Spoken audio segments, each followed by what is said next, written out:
All right, so genome evolution and the origins of life, they might seem disconnected, and you would be right to think, in fact, that they are pretty disconnected from one another.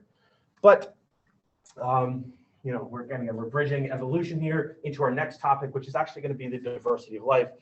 And so we're going to go through all the nitty-gritties of life, starting at microorganisms, so bacteria and viruses, then hopping up to fungi and protists, so getting a slightly bigger, and then going into our plants for 2 weeks, and then invertebrates and mammals for 2 weeks. And that will kind of wrap out our diversity of life, because that kind of really covers everything in terms of life. But before we get there, we got to talk about how genomes evolve, right? So we've been talking about all of these evolutionary aspects, right? Whether it's Hardy-Weinberg, equilibrium, whether it's just straight up natural selection. But we haven't really talked about what the kind of mechanism is behind that, right? How do you get a new trait? How do you get a new species? How do you get new organisms? And that comes down to your genome, right? Your genome encodes for everything about you. And that includes both what's in your nucleus as well as accessory organelles. So if you're a plant or an animal, in your mitochondria, or if you're a plant or a photosynthetic organism, inside your chloroplast. So that's what we think about as your genome, all the DNA that makes up you. Now, to study your genome, we hit a field called genomics. Now, this is the field that I've dabbled in quite a bit because I think it's a really fascinating field. But genomics essentially uses DNA sequencing, or potentially RNA sequencing, but typically thinking about DNA sequencing to understand how genomes change. Because your genome is different, right? It's changed over time. Even your own genome is different than your parents' genome, right? And they're different than their parents' genome, right? So genomes are changing. But there's a big difficulty with that, right? How do we link what's at the genome level to what's happening in complex morphology, right? It's not simply the presence of a gene, right? It's not that I have this gene, thus I have this trait. That's true for some instances, right? So you have sickle cell anemia, Tay-Sachs disease, any of the genetic disorders. If you have the genes for it or the alleles for it, then you have the trait, right? But the reality is most traits don't work like that. Your hair color, your eye color, your height, the way you metabolize things, that's not one gene, one trait. That's a complex interactions across your genome. So we can look at your genome. We can look at the transcriptional products of your genome, so what we would call your transcriptome. And we can also look at what we call your proteome, which is your whatever proteins you're expressing, which obviously includes enzymes, to understand what life is doing. But the reality is we can also use genomes to understand evolution, because they're the instructions in the history of life. Now, it's not perfect, right? We don't have a genome for everything on the planet, and we certainly don't have a genome for everything that's ever lived. But the cool thing is we actually have genomes for things that are extinct. So Neanderthals, mammoths, saber-toothed tigers, we have genomes for things that are extinct. But we don't have genomes for everything. But as time has progressed, we can actually we've been sequencing more and more genomes. We're learning more and more about how life is in fact related with one another. And the reality is we're starting to flesh out the tree of life. We have genomes from insects. We have genomes from fish. Tons and tons of genomes from humans. Bacteria, yeast, corn, protists, everything you can think of, there are genomes out there. And even genomes for things that aren't, we don't have a physical specimen for. We can go out to the environment, grab a hunk of soil, extract the DNA, sequence the DNA there, and piece together genomes of things we've never even heard of. So genomics is a really powerful field, allowing us to sequence genomes to understand how life has changed at the genomic level. If that whole little interest field didn't get you excited, I don't know what else will get you excited about this section. Genomics is really, really fascinating. Now, we can use genomics to understand the genomes of viruses. So they can use genomics to understand COVID, for instance, and see how COVID, or say something like tuberculosis, has evolved rapidly in a matter of days or weeks or months. Use genomics to understand how complex eukaryotic species evolved over millions of years. And we can compare genomes, such as comparing pufferfish, mice, or humans. Right? We can compare how our genomes compare to other folks in the tree of life. Because remember, we're all related. We are all related. So let's do a hypothetical example. Pufferfish. I always love the picture of the pufferfish because when they're puffed out like this, their eyes bug and they get kind of this like expression. Then we have Homo sapiens. Genome size is 3,000 megabases. So megabase is a million bases. So 3 billion bases. That's basically what we're saying. 393 megabases. So, 300 million bases. 18,000 genes, 20,000 genes. Very different size in genomes, right? This is an order of magnitude, right? 100 times, right? It's huge, huge difference. Comparable number of genes. We last shared a common ancestor about 450 million years ago. And the cool thing is you can look at the genes found in humans and you see about 25% have a counterpart in our ancestor, something that we haven't shared the ancestor with for 450 million years in this fish. Which is weird, right? You wouldn't really think 25%, this doesn't look like this, right? And certainly not this form versus this form, right? I don't got cool spines, right? I can't swim, I don't got gills. But we share a very large, what we would call homology. A large section of our genomes are shared. Now, there has been a lot of alterations to our genome relative to the pufferfish or vice versa. There's extensive rearrangements we see, and this particular dates back to when the mammal lineage split from fish, way back then, 450 million years ago. And we can also look at the human genome. It's about 50% repetitive DNA, whereas the fugu genome is about 1/6. We'll get into repetitive genome elements in a little bit. It's a kind of a weird aspect of genome biology, but we know it plays a really important role in large things like us and trees. And we can do a much more relevant comparison. Mus musculus, so the common mouse, you guys know mice. You might have seen one in your house or your apartment or something like that, right? Comparable genome sizes, right? Comparable number of genes. Very closely related evolutionarily, right? Mouse are used as a model organism to study every aspect of human biology. Why is that? Well, we're very close together. We have about 400 million more DNA bases than mice, but that's not a lot, at least in terms of when you compare us to, say, the fugu. We both have about 20,000 genes, and we've only been diverged for about 75 million years. Now, later in this lecture, you'll see 75 million years isn't really a lot of time. It's not really a lot of time evolutionarily speaking. It's certainly not a lot of time geologically speaking, as in origins of life. And there's only about 300 genes that are unique between us and mice. So 1%, which is wild, right? This versus this, isn't that a small amount of genes between us and what we would consider a pest, right? That's a small amount of genes. Now, we can start to compare humans to primates, start to understand our own evolution. So we can look at first chimpanzees and bonobos. So they're just a kind of a happy primate. And we share most, chimpanzees and bonobos also share a common ancestor with humans. So we're not that far evolutionary speaking. Now there's a 1.5%, or sorry, 1.4% divergence in what we call single site substitution. So we would call these single nucleotide polymorphisms, i.e. single base pair changes. So going from an A to a T, a G to a C. So there's 1.4% of our genome differs in that capacity.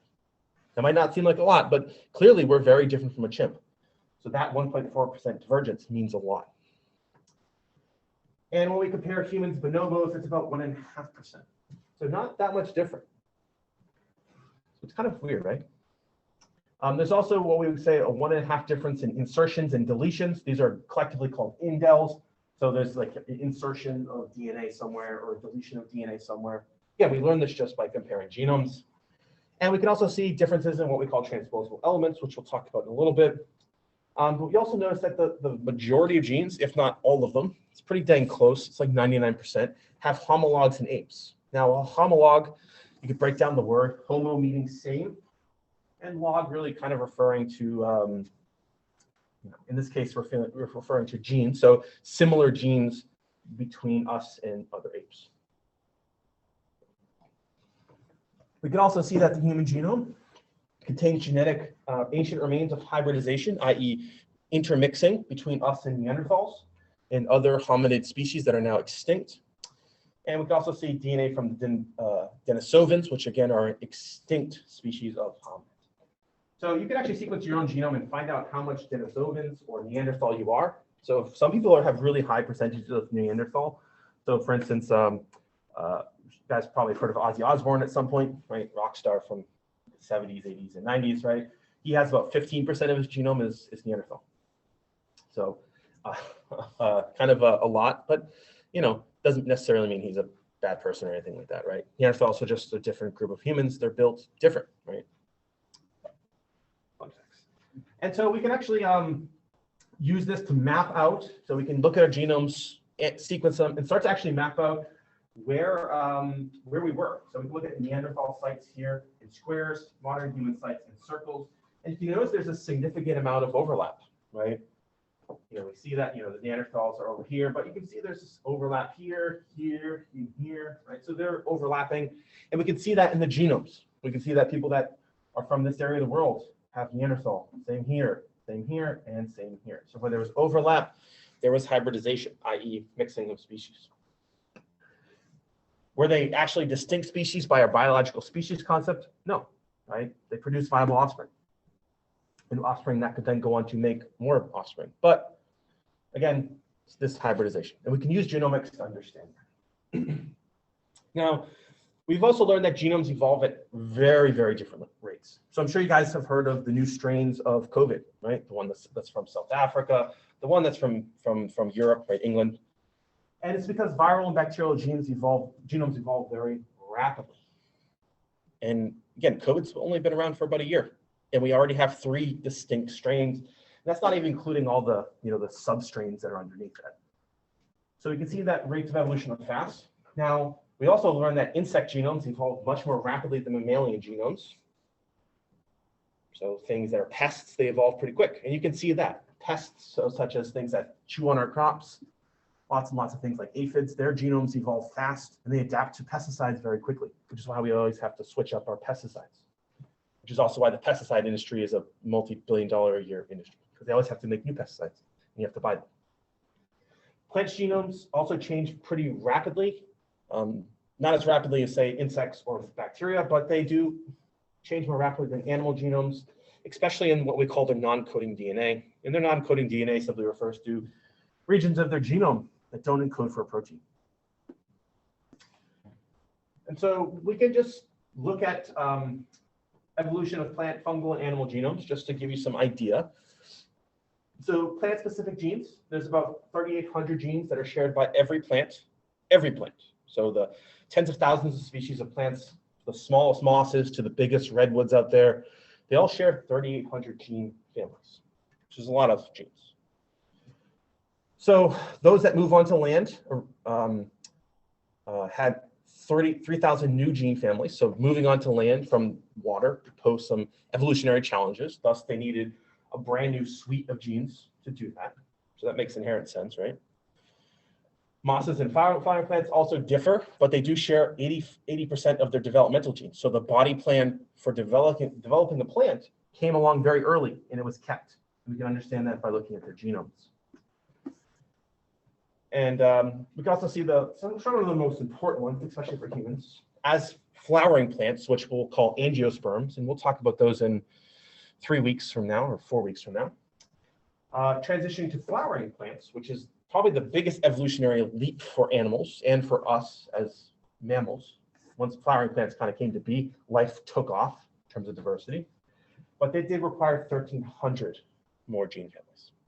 So we can see all these hallmarks of evolution of plants through time. And how do they do it? New genes, because new genes encode for new traits such as flowering, such as living on land, right? These transitions going from one species to the next. So again, all through genomes. Now, we can compare Arabidopsis and Orza, which is rice. Arabidopsis is just a model organism. It's a mustard plant. It only grows to be about 6 or 7 inches. It's not a very spectacular plant, but it is a model organism. Now, 1/3 of their genomes are what we call plant genes. They're simply not found in fungi or animals. These include genes for photosynthesis and photosynthetic anatomy, which are unique to plants. Of the remaining genes, many are actually very similar to those found in animal and fungal genome, which means what? Well, it means that they have a common ancestor, right? If we share 2/3 of our genes with plants and fungi, well, that means we had to have a common ancestor somewhere along the line. Genes just don't poof out of nowhere. They have to have an evolutionary origin. And these genes that we share are actually very ancient genes. Metabolism, replication of your genome, repairment of your genome, transcription and protein synthesis, all things, big or small, have to do. These are ancient genes. They evolved very early on. They've been kept. Why? Well, because they're necessary. You can't be a living thing without metabolizing. Right? Even if you're a plant that photosynthesizes, you still need to be able to metabolize sugar, right? You have a genome to be anything, right? You have to be able to replicate it and you have to repair it. So these are core things across all life, very early evolutionary tracks. Now, we also have this really interesting phenomena, which I think is really fascinating. I'm going to say this throughout every topic we talk about today, so just get used to it, which is what we call ploidy or polyploidy, where you have 3 or more chromosome sets. Now, we all have 2 chromosome sets, but polyploidy would say, well, I have 3 copies of chromosome 1 and 3 copies of chromosome 2, and so on and so forth. That's what ploidy means. So if I'm triploidy, I have 3 copies. If I have 4 copies, I'm a tetraploid, and so on and so forth. All the way up to some crazy animals that are decaploids, which have 10 copies of every chromosome. Just kind of a weird thing, but they do. Now, we can have what we call autopolyploidies. So a little bit of a definition. So genome duplication within a single lineage. So, like say within corn, you have a duplication of the genome.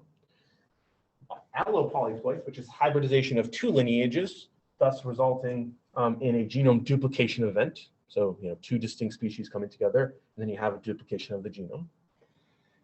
But genome duplication, well, it sounds cool, not particularly common in animals. Animals typically do not handle multiple copies of chromosomes very well.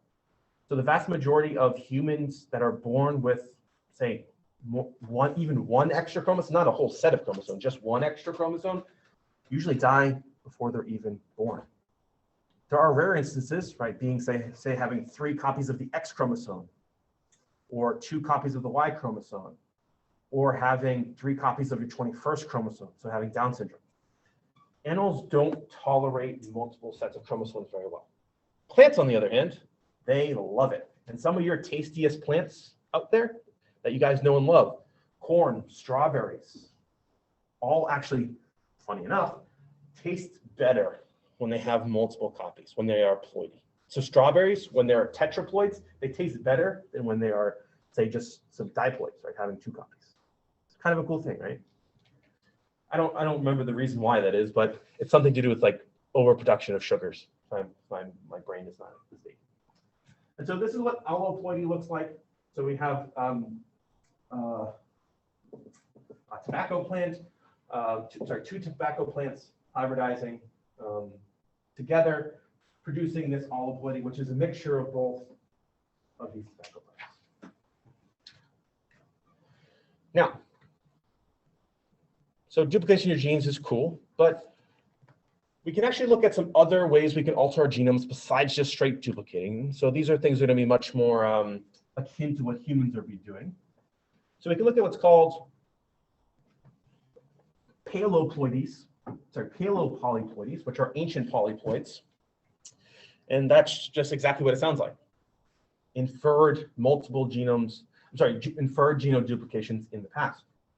And we can actually study these to reconstruct history, because a lot of cool genes have arisen because of genome duplications, either full genome duplications or partial genome duplications.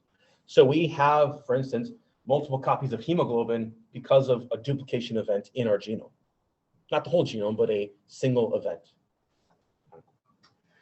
And what we can look at is these polyploidies to reconstruct evolutionary history. We can also look at the divergence between homologous genes. So when there is a duplication again, how do those genes diverge, which will become important very shortly. And we can look at the presence of absence of these duplicated gene pairs from hybridization. So it's a really kind of a powerful way. And we can look at this. So this is the average number of gene pairs the two, thinking of gene pairs as in like, I have two copies, so I have, an extra set of chromosomes, that idea. And then we have the loss of duplicated genes would be F1. So I have this really interesting graph where we have millions of years ago, modern times, going backwards. I know you're probably used to seeing the 0 at the bottom left-hand corner here, but in this case, the 0 is over here because we're thinking about time, and time progresses from, in a mathematical sense, progresses from left to right. And you can notice that we have this kind of duplication event, and it kind of dips, right? And this is looking at the average number of pairs. Now, 2 tells you it's a full genome duplication, but you'll notice that it kind of dips, and then there's another genome duplication event, but it's smaller than the first. And then it kind of dips, and it's smaller than the first after another duplication, and then it dips again. What's happening? Well, the genome is duplicating, and the organism is actually shedding genes. And you might ask yourself, why would that be? Well, the reality is, if you don't use it, you typically tend to lose it. That sort of mantra, if you don't use it, you kind of tend to lose it.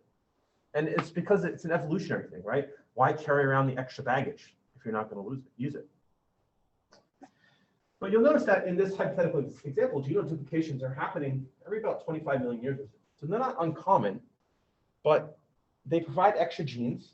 Now, the interesting thing is, what happens when you duplicate a gene? Well, if I have 2 copies of a gene that say encode for metabolism, well, one's going to be under selection pressure to stay the way it is because I need that metabolism gene. But the other now has this wiggle room where it's like, well, I have this function copy. I have this other copy. I only need one. So I don't really care what happens to the second one. So what happens to that one? Well, mutations start to set in. Your cells start to say, well, I don't need to repair this. I already have this functioning copy. Why would I worry about this one? So they start to undergo decay. And now you can imagine if it starts to undergo decay, well, as it mutates, well, mutations are random. So maybe new things can pop up. So keep that bounce around in the back of your head. Kind of interesting phenomenon. We can also look at what we call synthetic polyploids, which is where we have crossing of plants very closely related to ancestral species, and chemically inducing chromosome duplication. So you can see that this is artificial selection, right? This is changing things because we like it. So interestingly enough, a lot of plants, if you don't induce them chemically to double the number of chromosomes, that actually makes them sterile. So sometimes doubling their number hybridizing plants without doubling actually makes them sterile. It's a weird meiosis pairing event thing. We won't get into that, but just as a note, that's what it is. So for instance, commercial bananas, which are a sad story. If you want to look up a sad story about the evolution of a species, look up how bananas have been domesticated over time. It's sad for 2 reasons. It's sad for the bananas, but it's also sad for us. So just look up domestication of bananas, and you'll see some sad stuff. But commercial bananas are 3N, so that means they have 1 extra copy of every chromosome. So 3 chromosome number 1s, and so on and so forth. They're sterile and seedless. So perfect for agricultural settings where we don't want them mating, right? We don't want our bananas mating with wild bananas or something like that. So kind of a perfect thing. Now we can actually look at polyploidy across flowering plants, so our angiosperms. And you'll notice that it's kind of an interesting thing. So we have, these are millions of years ago. So, it says 1 to 2, it's millions of years ago, just as a note. But you can look across a wide variety of species, whether it's, things like, so we have Arabidopsis, which is a mustard. We can look at Brassica, which is like cabbage and things like that. All the way across, whether it's cotton, soybeans, lettuce, right? You see all of these have some genome duplication event spread across them. And there's also multiple events, ancient times, spread across them. So again, there's a really rich history in plants of this duplication of genomes. And again, we only get this through looking at their genomes to understand it. So let's look at this in a couple organisms. So when we look at soybean, legumes, and garden peas, they actually show a really wide variability in genome size. Well, why might that be? Well, we think it is because of ploidy, right? Some genomes seem to be naturally inflated in size because of genome duplication events. However, others seem to be decreased in size through the loss of genes or entire chromosomes. So that's also a thing. You don't just have to lose genes. You can lose an entire chromosome. Not you, obviously, but like as a, when we're thinking about when I'm talking about what I'm talking today, I'm talking more about like populations, right? I'm not talking about the individual here. Now we can look at this. Here we have a polyploidy event a million years ago. So it's about 50 million years ago, 15 million years ago. So again, duplication events here. There could be loss in between. We don't quite know, but we do infer that there has been duplication events. And then we can see there's more modern duplication events, but they occur after these two lineages have split, so soybean and peas. No, not peas, forage legumes. Sorry. And you'll notice that they're different size by about 3 times, right? This is 3 times larger than this. Well, they have some shared duplication events, and they have their own unique duplication events, but our foraging bean here seems to have lost a significant amount of genetic material. So different selection pressures, natural selection pressures on them, leading to the loss of genes at a different rate. At some point, they had the same genome size. They split, there's gene loss, then gene gain, and then gene loss. And they're losing it at different rates. So different selection pressures. Soybeans behave very differently than our random garden foraging bean here, right? Well, you guys probably have never heard of the foraging bean, and I had to look it up too when I was making these slides, but I do know that they behave differently. So.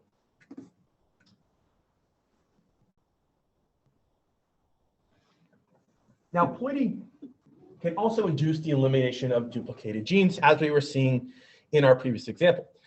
Now, in tobacco, Nicotinum tabacum, aptly named, actually arose from the hybridization of hybridization and genome duplication between 2 species, so Nicotina sylvestris and Nicotina tomentotiformis. I think that's how you say that.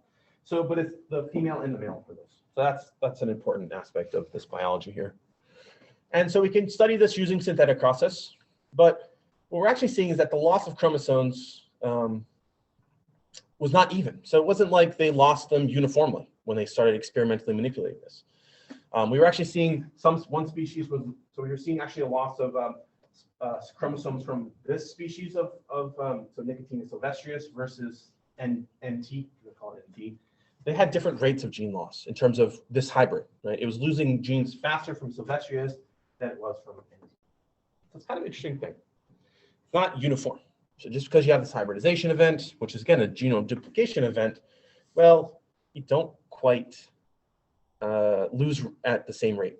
So like if we had a hybrid between a human and Neanderthal, right, the loss of genes over time is not uniform between those 2 species, again in the hybrid. So anyways, so this is just kind of a handy dandy breakdown. I know it's kind of hard to read on the board, but you definitely can take a peek at it once you have a chance to take a peek at the slides. So now, polyploidy also alters gene expression, which is really kind of the big deal here, right? You guys probably remember from Mendelian genetics, right? Just simple dominance recessiveness. You can imagine that, well, if I duplicate a dominant gene, it might have a different effect. If I duplicate a recessive gene, it might have a completely different effect. And that's going to affect how these genes are physically expressed. And remember, how things are expressed controls your function, right? So now, when we see artificial polyploidization, so an artificial duplication event, we can actually see that early on, there's changes in gene expression. They don't quite express things the way their ancestors did, again, because of this ploidy event. And we think this might be connected to a phenomenon which you may remember called methylation, which is changing. It's just you basically mark your DNA to express it slightly differently. This is what we call epigenetics. So I think it might have something to do with that. But we also know polyploidization can lead to what we call silencing, so essentially turning off of a gene. And it's not just in the current generation, it's also in subsequent generations.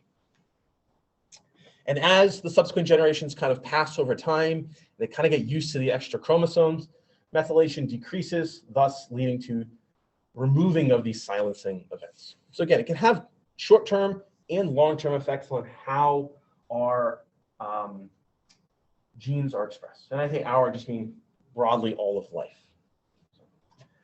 Now this brings us to one of the coolest things. And if you want to know about the person who discovered this, We got to credit all this information to Barbara McClintock. She did win a Nobel Prize for this.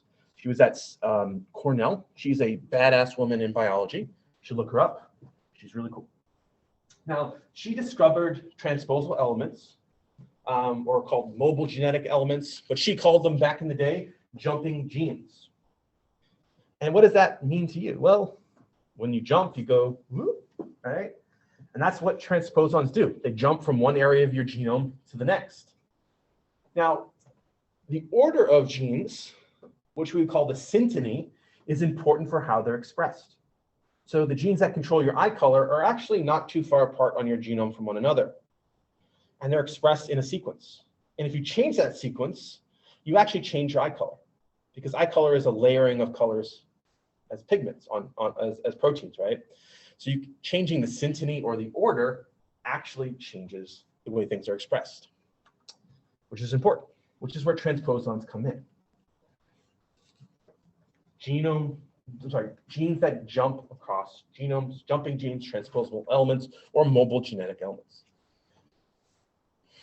Now, I'll just make mention is that we also see transposons, so the jumping of genes increases after polyploidy events, which is kind of cool. Now, transposons don't just jump like, I'm going to go from this part of the chromosome to the next, or this chromosome to another chromosome. They can actually jump in the middle of other genes, completely rendering both genes inert, completely non-functional. So, kind of a weird thing, right? But it has the capacity to do that. Really cool aspect of biology that we're really starting to learn. Occurs across all trees of life, but it's far more common in plants and microorganisms than it is in animals. However, this idea of ploidy actually doesn't explain variations in genome size. So it has some, but it doesn't fully explain it.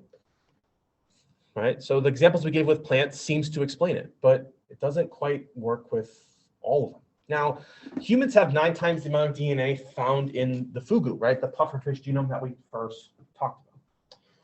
But it's the same number of genes, right? You guys remember that humans have about 23. Fugu had about 20. Right? That was one of our very early slides. So it's kind of a weird phenomenon, right?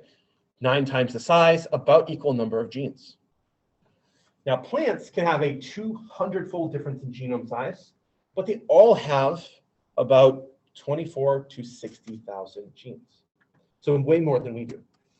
Sometimes almost 3 times what we have. So we can also, I'll give you an example. So tulips, which we all probably love because tulips are a pretty flower, has actually 170 times more genes than our model organism, Arabidopsis thaliana. Huge variation, right? Huge variation. And I said genes, I meant to say DNA. But again, similar number of genes. So what does that tell us? Well, it actually tells us that a lot of our genome, if we have the same number of genes, but we vary in genome size, it actually has to tell us that, well, most of our genome does jack squat. I say that, ironically, right? It's not actually true, but it seems to be that most of our genome is actually non-coding, i.e. doesn't encode for a protein. Now, that doesn't mean it does jack squat. It just doesn't mean it codes for a physical protein. It's likely involved in other stuff, but we simply term it non-coding. So much of the extra DNA in humans is actually what we call either introns. So you remember intervening sequences, so the stuff you have to splice out when you're making a brand new protein, right? Introns, intervening sequences. We got to keep those exons to make a protein, right? And we also see a lot of other things, what you call retrotransposons. And so transposons being jumping elements, retro ones, the ones that have jumped in and kind of stayed. Right? So large parts of our genome just simply don't do very much. Now, some of it's in introns, other of it's just like large stretches of your genomes that simply do nothing. They just don't appear to have any coding function. It's kind of a weird phenomenon, right? Most of your genome seems to be nothing. Now, rice and corn, so maize, have 40,000 protein coding genes, but the rice genome is 370 megabases, whereas the maize genome is 2 gigabases. So huge difference in size. But corn, so maize, contains lots and lots of repetitive DNA. So just like going A, and then another part of it, and then it goes A again. That's what repetitive DNA means. It's like just a bunch of stuff repeating over and over and over and over again. It's kind of a weird thing. So most of your genome, again, seems to do not too much. Now, I will say before, it's not really in this lecture slides, but we actually are recognizing that a lot of this non-coding genes in your genome actually has some pretty important regulatory functions. So even though it doesn't appear to code a protein, it still seems to do something. We just don't quite know what it is yet. Just as a note. Now, aneuploidy is pretty common, and aneuploidy simply refers to the gain or loss of an individual chromosome. Now, animals, as I've mentioned, handle very poorly changing the number of chromosomes, either gaining or losing one. But plants, they don't really seem to care all too much. Plants can lose or gain a chromosome, and they're like, okay, I keep doing my plant stuff, keep photosynthesizing. Right? As long as they don't lose a really important chromosome. Like you can imagine if there's a chromosome that has important elements for metabolism or photosynthesis on it, that'd be kind of a deadly thing to lose, right? But they can handle it much better than we can. Now, duplications of segments of DNA is also a really important aspect. Now, hemoglobin is a great example of this. We have hemoglobin alpha and hemoglobin beta. Now, you don't have to duplicate an entire genome or an entire chromosome. You can just duplicate a section of a genome. So the reason we have two hemoglobins is because there was an ancient duplication event. Natural selection took over, leading to two brand new genes arising. So the duplication of segments of your genome can also be important for new traits. Again, hemoglobin is a great example. Now this leads us to two terms that you want to put in your brain. Paralogs, which we have two genes that are within a single organism that have arisen from a duplication event from a single common ancestor. So hemoglobin is a great example. Whereas we have orthologs, which reflects a conservation of a gene from a common ancestor. So for instance, if I have a gene in my genome and a genome in a mouse or my dog, that they're very similar, they do the same function, that's what we call an ortholog. Paralog, same gene within the same organism. Ortholog, same gene, different organisms. So keep that in the back of your mind. It's a good thing to remember. Now, gene families themselves, they grow through gene duplication events. And there's multiple avenues by which your genes can change as a result of them duplicating. Now, there's two distinct fates of a gene duplication event. The first being loss of function. Now, once a gene duplicates, it's as I've sort of mentioned earlier, it's not really under the same selection pressure as the original gene.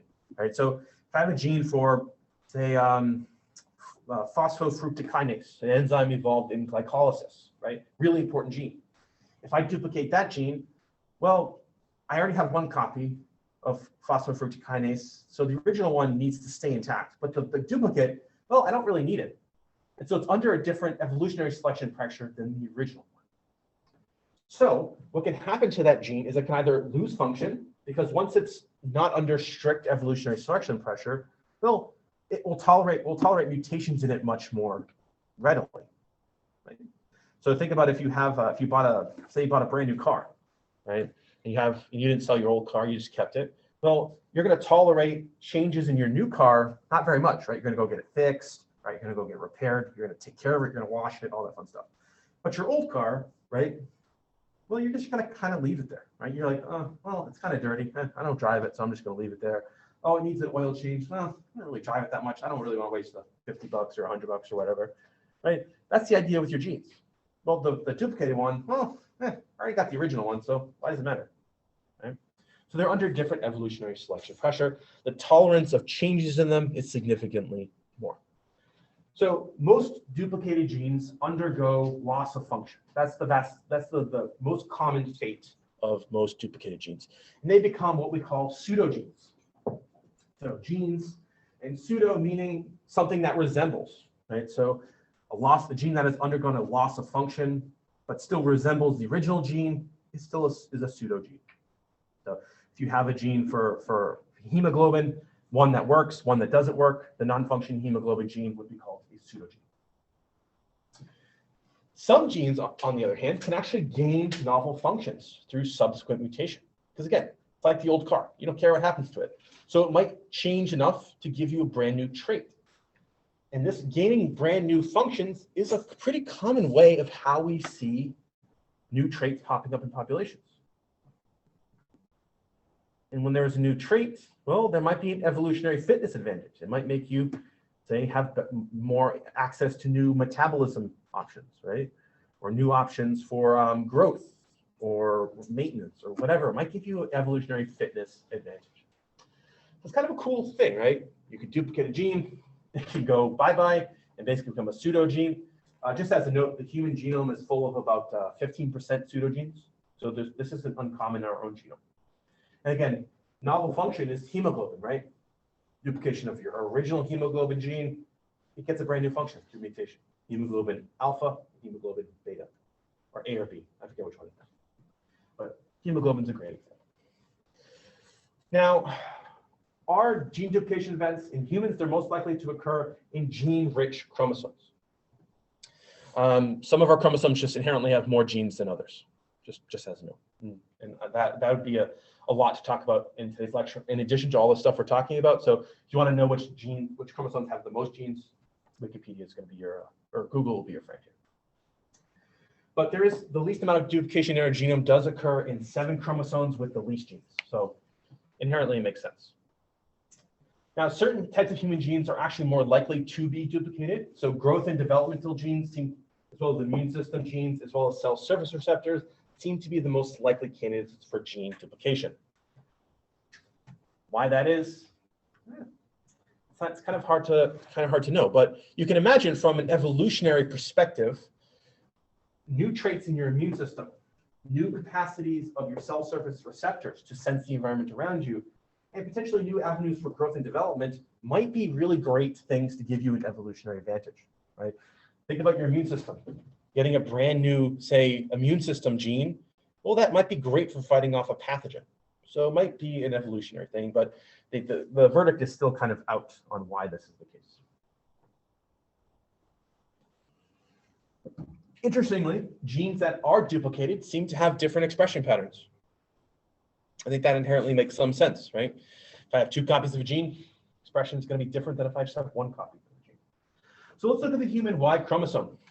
The chromosome I like to make fun of in genetics because it really doesn't do all that much. All it really does, it has one region that tells me that I'm going to be a boy, biologically speaking, or if I'm going to be a girl, right? That's really all the Y chromosome does. So let's look at the Y chromosome. So 5% of the human genome does consist of segmental repeats, i.e. just a bunch of things jumping over together. Now, you can look at the Y chromosome, and all this pink part is non-expressed DNA. We can't sequence the ends of most chromosomes. That's just a note. That's what's in green. We have red, which is chromosomal duplications, and also blue, which is chromosomal duplications. And you can notice that the Y chromosome is pretty dinky relative to the X chromosome. The X chromosome is mostly nothing, non-coded. Whereas the Y chromosome, lots of duplicated genes, but much more coding capacity than the Y chromosome. Pretty cool, right? Again, the Y chromosome basically does nothing. It has a region here which says you develop testicles or not. If you have that region, you become a biological male. If you don't have that region, you become a biological female. So, anyways. Now, genome rearrangement, i.e. changing the synteny or the order of genes, is also important. So humans have 1 fewer chromosomes than our closest relatives of gorillas, chimpanzees, and orangutans. So you guys might have seen a phylogeny like this at some point. Maybe it's more larger than this one, but you've seen a phylogeny of this probably. However, it seems to be that our chromosome seems to have been a fusion of 2 chromosomes together. So the 2 chromosomes that exist in chimps, gorillas, and orangutans actually seem to have been fused together. So changing the arrangement of the genome, right? Fusing 2 chromosomes together, well, puts genes next to one another that were never next to one another before. So again, we're rearranging our genome. Now, the arrangement of genomes can also provide some evolutionary clues, but not always definite proof about how closely related 2 species are. Now, homologous genes or homologous regions of your genome, so I'm sorry, orthologous, not homologous, shared between humans, rice, and chickens. We can understand the evolutionary relationship between those. So we know that since humans and chickens have shared a common ancestor, there has been 72 chromosomal arrangements. When we compare between chicken and mouse, there have been about 128. And when we compare between one of our closest relatives, human and mice, it's been about 171 chromosomal rearrangements. So the take-home point for this is, well, we're mostly closely related to mice, but we have more chromosomal arrangements than if we compared us and chickens or mice and chickens.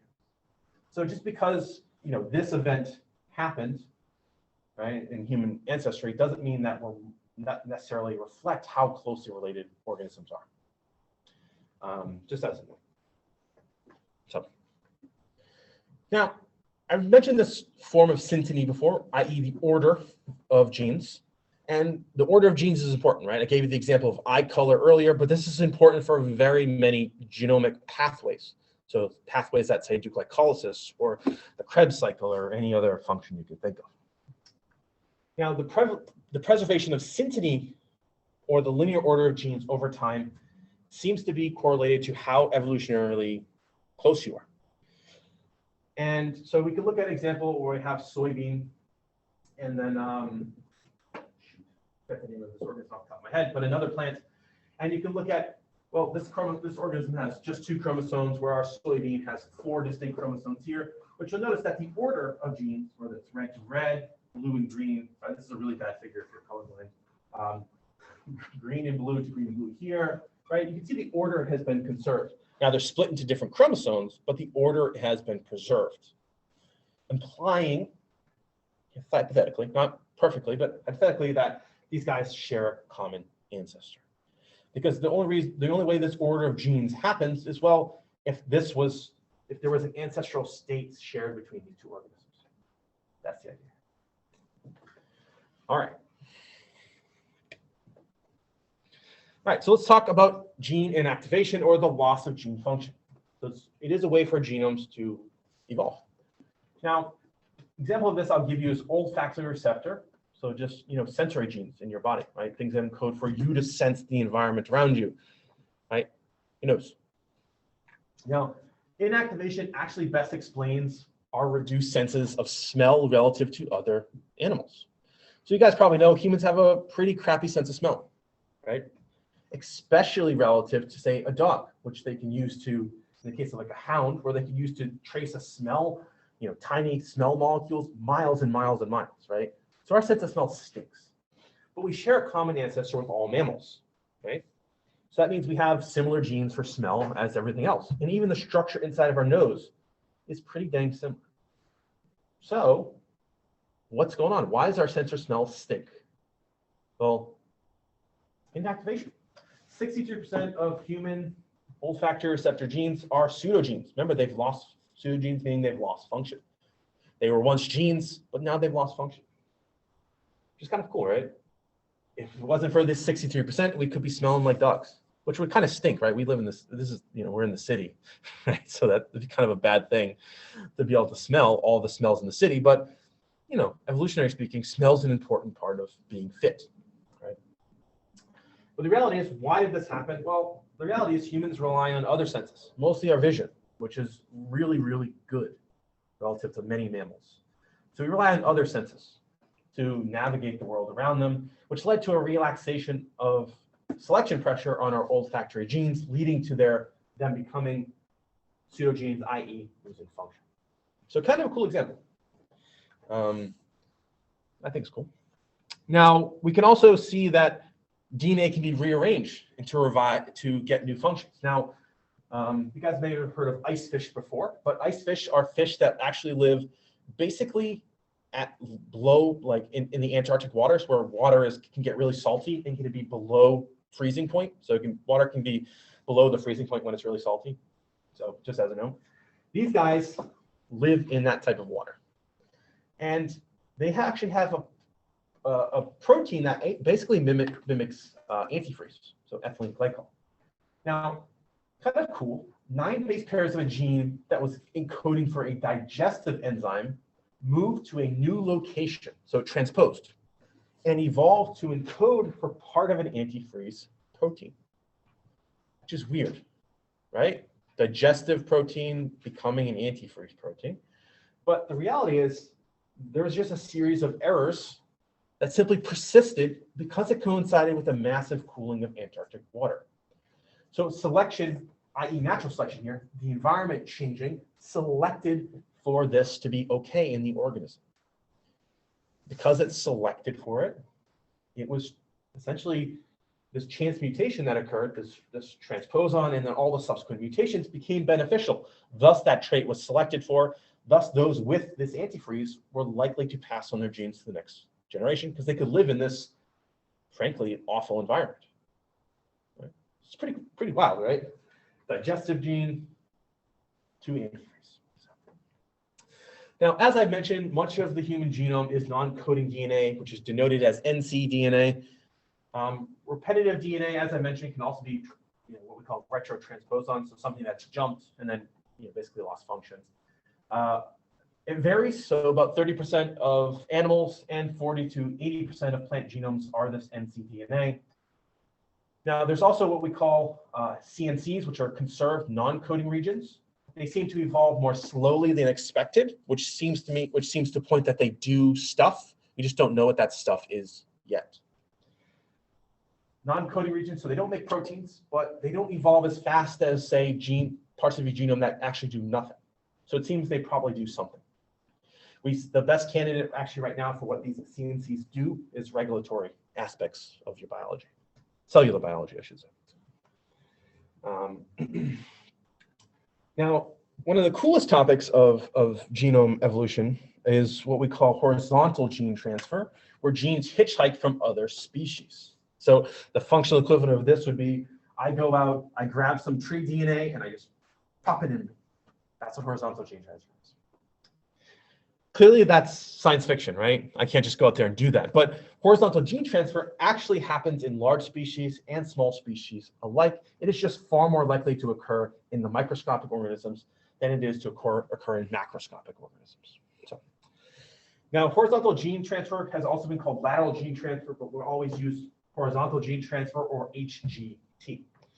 Now, we talked about phylogenetics last class, and you can think of, well, if you're using a phylogeny to understand evolution, horizontal gene transfer poses a lot of problems, right? If you're studying a gene and it happens to have been horizontally transmitted from one species to another, that's going to mess up your phylogeny, right?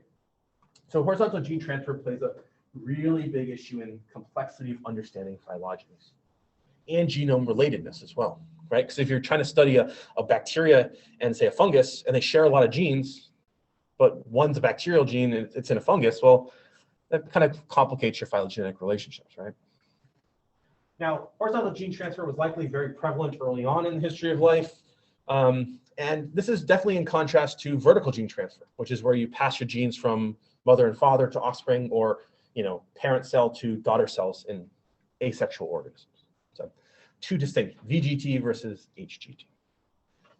Now you can see probably the most important example of this that has ever happened in the history of life is actually the horizontal transfer of chloroplasts, in the genes that encode for chloroplasts, and mitochondria from our bacteria all the way to eukarya. Again, super duper important events, right? We can't live without plants. We can't live without our mitochondria. And without this horizontal gene transfer from our bacteria, we wouldn't be there. Now, I will say, this mitochondrial event only happened once. The horizontal gene transfer of chloroplasts happened actually what seems to be close to 10 times. So just as a note, chloroplast was multiple times, mitochondria was just once. So really important, right? One species to the next. Now, gene swapping is pretty common in the microscopic world. And this was really common among early organisms we seem to know, or we seem to think, I should say. Now, early phylogenies based upon ribosomal RNA genes, so genes that encode for ribosomal RNA, indicate early prokaryotes gave rise to bacteria and archaea, which in turn gave rise to eukaryotes. Now, phylogenies between this are actually being revised and actually showing us that Well, when we start to examine bacterial and archaeal genes in the same organisms, it seems to be there's a lot of genome swap between these big domains of life, right? Domains, the top class, right, of the systematic hierarchy we discussed last class. And genomes seem to be shared between bacteria and archaea quite a bit. Even though they're distinct lineages, horizontal gene transfer, or in this case, I call it gene swapping, well, it seems to be kind of a big deal between them. And humans, it's actually not as uncommon as you would think. Now, human genomes carry more ancient transposons than other genomes. Now, kind of a cool thing. Now, Drosophila, so fruit flies, actually somehow seems to eliminate unnecessary genes from their genome faster, 70 times faster than humans. And the human genome actually has had minimal transposon activity in the past 50 million years. However, mice, one of our closest ancestors, are actually continuing to add new transposons. So humans do it, but we just don't seem to do it in modern times. It's kind of a weird thing, but not overly surprising given how we live, right? All right, so that's genome stuff. Let's talk about the expression, right? Because, well, it doesn't really matter what you do, right? It's how you express, right? So gene function and expression patterns are important, right? We all have the same genome pretty much, but we all look pretty different, right? And why is that? Gene expression, right? It's how we can have the same genes and look very, very different, even though there's a very small amount of genetic variability in between us. Now, we can look at gene expression patterns by doing what we call comparative transcriptomics, so comparing the transcript products from one organism to another or within a single organism. And it tells us why a mouse develops into a mouse and not a human, despite sharing a huge amount of genes together, right? And this includes expressing genes temporally differently, so expressing genes at different time, expressing genes differently in different tissues, and in different amounts, and in different combinations. So I'm sure you guys know what your liver is doing is distinct from what your brain is doing, right? They're connected, but what your liver is doing is very distinct from what your brain is doing. And that's a transcriptional difference. And so, for instance, the cystic fibrosis gene defect in humans causes really devastating lung disease. I'm sure you guys probably heard it before. But it doesn't cause any effects in mice. Why is that? Well, just variations in gene expression. Right? Same gene, same mutation, kills humans, mice go, whatever. It's kind of a weird thing. Now, humans and chimps, we know we diverged from a common ancestor about 4.1 million years ago. Now, chimp DNA is 98.77% identical to humans. Now, if we compare only protein coding genes, it's 99.2%. So really, really similar. Right? We are strikingly similar to chimpanzees. But you guys know you don't look like chimps. You guys aren't covered in body hair. You don't walk like this, or you don't walk on all fours. Right? Why are you different from chimps? Gene expression. In particular, one of the big differences is actually gene transcriptional activity in our brain. We're significantly smarter than chimps. Right? We have complex language and behavior, but it was a kind of a huge deal in the 70s when Jane Goodall taught a chimp to do sign language, right? So that was kind of a big deal for them. For us, it's like, well, yeah, we can understand language, but again, differences in gene expression. Now, early ways to understand gene expression were done by a technique called microarrays. But nowadays, we actually do a technique called RNA-seq. So RNA-seq, in case you want to look it up or something. It's basically, microarrays basically are this older technology where you use these chips to look at gene expression based on like different patterns of binding. RNA-seq just sequences all your RNA. So one's a newer technology, it's better, it's more accurate. This is kind of the old way, but we know a lot from microarrays, even though it's old and maybe not the most accurate thing. Now we can look at RNA isolated from chimp and human brains. The same genes were actually transcribed in both, which is kind of a weird thing. But the patterns and levels of transcription varied widely. Now, much of this difference between our brains actually lied in genes that were transcribed and when and where that transcription occurred. So place and time matters. That's how you can have 99.2% similarity and be a completely different organism. how we can all have 99.99999, 109s similarity in our genomes, but be so different, behaviorally and biologically. Now, complex speech is a uniquely human thing. Now, other organisms have the capacity to communicate with one another, right? That's not a unique thing, but humans are the only ones that have taken speech to the level by which we do, right? And we have different ways to communicate, right? Different languages. Now, humans speaking, so we have a single point mutation, so just an A to a T, that sort of mutation in the what we call the FOXP2 gene. It actually meant that so if you have a single point mutation, it actually leads to impaired speech in grammar, but actually not language comprehension in humans. Conversely, FOXP2 found in chimps, gorillas, orangutans, and all our other related things occur, but they actually don't speak. And why is that? Well, the gene expression in the brain is different. It actually affects their motor function as opposed to speech.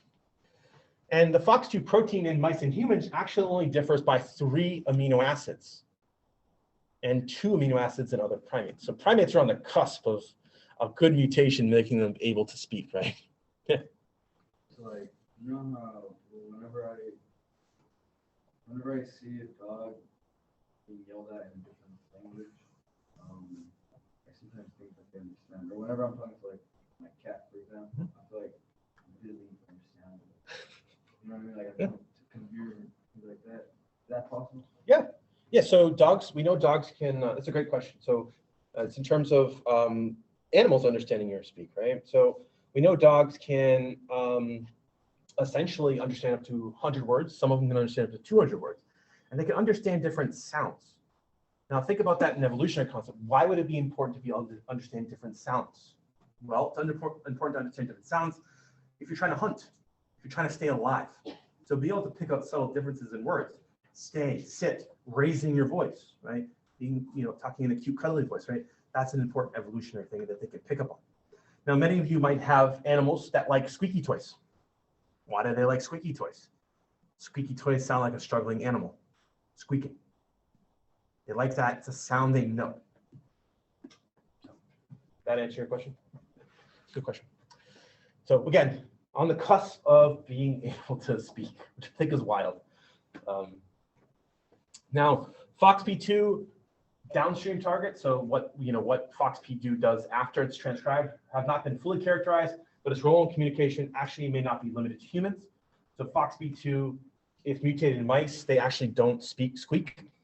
So it does seem to play a role in how mice squeak, which is one of the ways they communicate.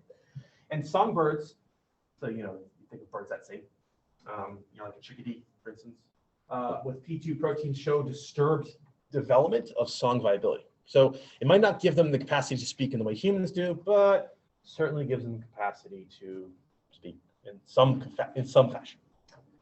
And so we can just look at this, right? Synonymous changes, non-synonymous changes. So just changes in the gene of FOXP2. You'll notice that, well, it's non-functional in mice here, but there are changes here that have occurred along the way that have given rise to different lineages in terms of FOXP2. And we can apply comparative genomics. So thinking about how to compare mice and humans to a wide variety of things. In particular, we can actually do it for disease.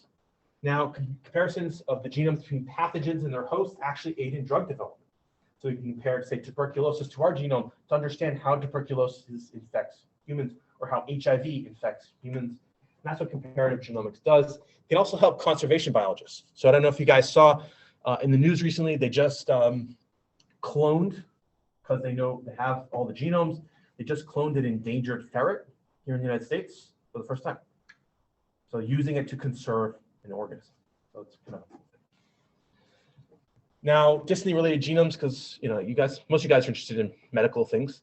Distantly related genomes also offer clues to the cause of the disease. So we can look at amino acids in the genomes that seem to be critical for protein function, tend to be preserved over the course of evolution, and the changes in them will actually lead to disease. So if we have say a critical function in a bacteria or a fungus, and you mutate it, well, that might lead it to becoming pathogenic. And we can also compare them, us, to say a very divergent organisms such as duck-billed platypus, so the only mammal that lays eggs and is venomous, kind of a weird group of mammals, but they are. We can actually find conserved sequences allowing us to understand disease. Now, we can also use comparative genomics to understand mouse and human genomes, right? Compare them to understand how disease affects both of us. And we can use model organisms like mice and their genomes to understand how diseases affect mice and how they will in turn affect us. Because it's really hard to work with a 38 trillion mass of an organism as a human, and it's really easy to work with a mouse. So it's easy to use a mouse's genome to understand processes in humans and how disease affects them, as opposed to infecting a human with tuberculosis, right? Now, really cool example. So malaria is caused by a protus. So many of you probably know or have heard Plasmodium falciparum. Falciparum. I always pronounce it wrong, but I actually know how to pronounce this one. It infects the mosquito Anopheles gambiae, and that's its vector, right? So Anopheles gambiae is one of the best killers on the planet. Why? Because it bites humans, and a lot of Anopheles carry Plasmodium, which infects humans. Now, malaria kills between 1.7 and 2.5 million people every year. There are over 80 million infections of malaria every year. So it's one of the most common human diseases on the planet. Now, Plasmodium actually has a subcellular component called the apiocoplast, where actually it houses 12% of all proteins that act to produce fatty acids. Now, so fatty acids, you guys probably remember, are important for membranes, they're important for signaling, they're important for all sorts of different things. So if you can target a drug at fatty acid pathway, it actually might be an effective way to treat malaria. So this is actually a really interesting active area of research. A drug, we know we have drugs that can cure certain types of malaria, but a drug that might be targeting this fatty acid pathway, which is important for malaria, might actually be a good target. And you can actually see its apoplast right here. So you can see its nucleus in yellow, the endoplasmic reticulum here, and this is its apoplast. So drugs targeting this, again, we learned from its genome, might be a good way to fight malaria. Chagas disease, so this might be a new one for many of you. It's caused by an insect-borne protozoan, Trypanosome cruzi. Not a really common disease, but it does kill 21,000 people per year in Central and South America. So not even close to even COVID deaths or even malaria deaths, but still a disease. Now, Trypanosoma has a common core of 6,200 genes that are shared among the 3 species of this pathogen. So it's Trypanosoma cruzi, Leishmania major, and Trypanosoma brucei, or brucei. And these core genes that are shared by these 3 pathogens, what's caused by these protozoa, might be targets for drugs, right? So these core genes that you find there, 3 pathogens, well, we know this because of comparative genomics. Now, there are currently no effective vaccines and only a few drugs with limited efficacy.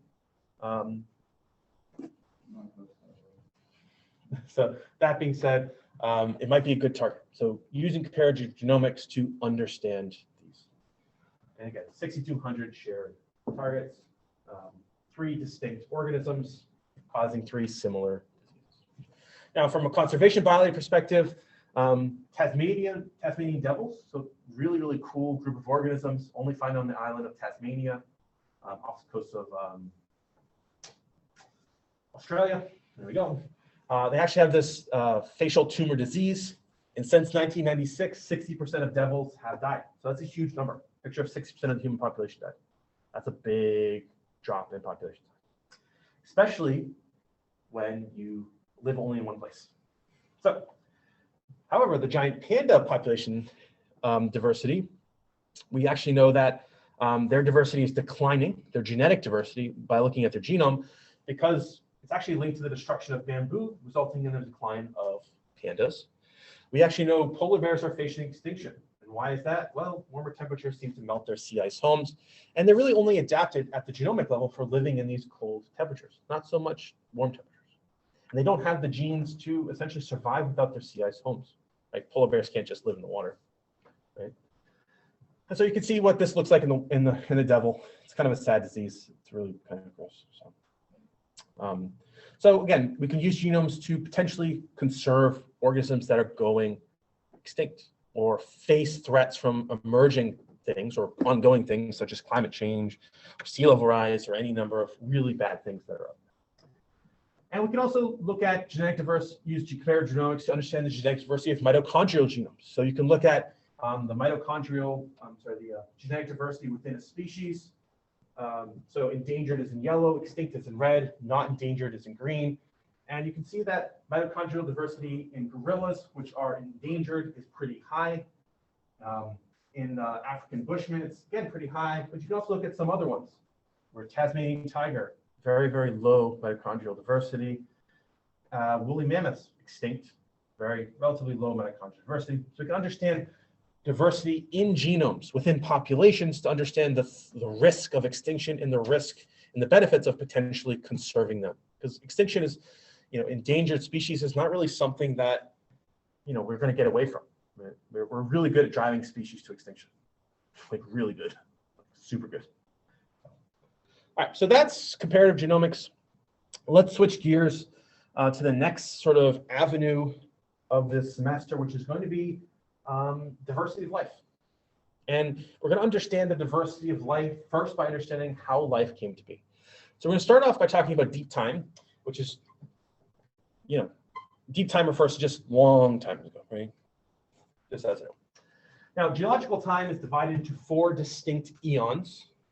And eons are then divided into eras, which are then further subdivided into periods. Because biologists and geologists are not too different. We like to classify things. Just a natural human trait. Now, geological evidence suggests that a meteor hit Earth about 4.6 billion years ago. Now, no rocks exist from the Hadean eon, 500 to 700 million years ago in Earth's history. The Hadean era was pummeled by asteroids, which could potentially vaporize the entire oceans. And when a meteor hit, the rocky mantle melted as atmospheric temperatures exceeded 2,000 degrees.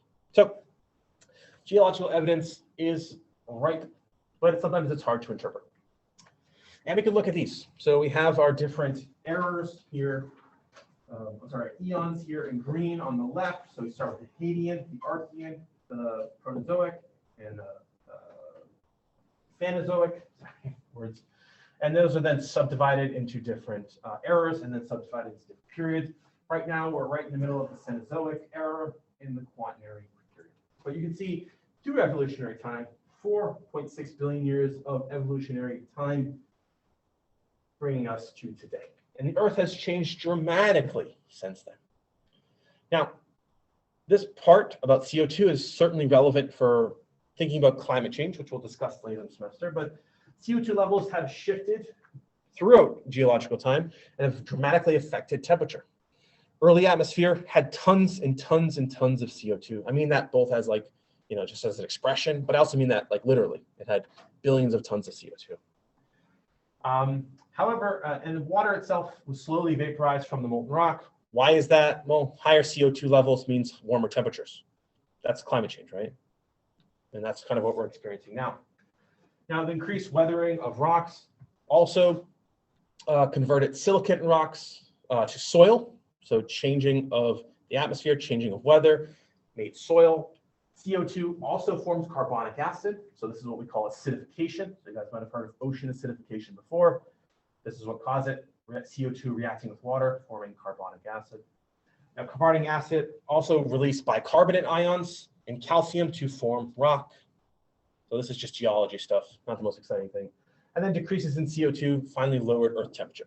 Don't let anyone ever tell you that there's not a link between CO2 and temperature. The link is undeniable throughout our history. There's no other relationship that exists as strongly besides the link between CO2 and temperature throughout our history. So don't let anyone ever tell you that otherwise. It's just the way it is. And so this is just an example of sort of how this process I just described in the previous slide works. Now, continents also moved over geological time. I'm sure you guys have heard of Pangaea, right? The massive supercontinent that once exists. But now we have 7 distinct continents with thousands of islands spread across the planet. How did that be? Well, the continents move. The Earth's crust it's solid to walk on, but it's they're dynamic. They move, right? If you think about how the Himalayas occurred, well, that's because of our Earth's crust, which are basically rigid slabs of rocks called plates moving against one another, forming these mountains. So the Earth's crust is dynamic. Now these are under continents and oceans, so it's not crust isn't just limited to the surface of the planet; it's also in the ocean. And there was two distinct supercontinents. So we had Rodinia, which was all continents, and then Pangaea, which formed from Gondwana, which was all current southern hemisphere continents merged together. So think of Australia, Africa, and South America all smushed together. And so we've had multiple supercontinents. Why is that? Well, because our continents are on plates, and these plates are moving, and they're going to intersect with one another. Now, life emerged very early on. Now, you'll recognize the Archean eon was the first eon I mentioned, and life actually arose very, very early on. It's just kind of the way it is.